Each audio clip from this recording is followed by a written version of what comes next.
అవనికి వెలుగులు పంచిన ఆదిత్యుడు అంధకారంలో వదిలేశాడు. కడుపు కోతగా భావించి కన్నతల్లి అనాథగా వదిలేసింది.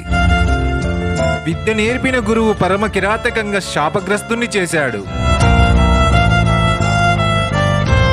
దాతృత్వాన్ని ఆసరగా తీసుకుని దేవేంద్రుడు శక్తిని హరించాడు. ఓర్మికి ప్రతిజ్ఞగా పరమడిల్లే భూమాత సైతం ఆగ్రహించింది.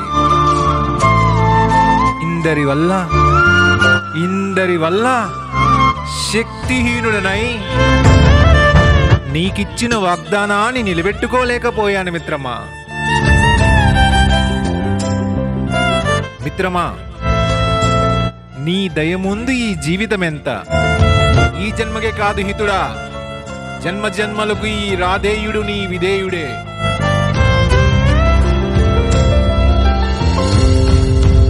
ఆఖరి శ్వాసకు ఆసనమవుతున్నది మిత్రమా. నీ ఒడిలో తలదాల్చటం నా పూర్వజన్మలో నేను చేసుకున్న సుకృతం మిత్రమా. వీడ్కోలు మిత్రమా, వీడ్కోలు. జయ హో అఖండ సామ్రాజ్యాధిపతి, జయ హో అఖండ సామ్రాజ్యాధిపతి, జయ హో.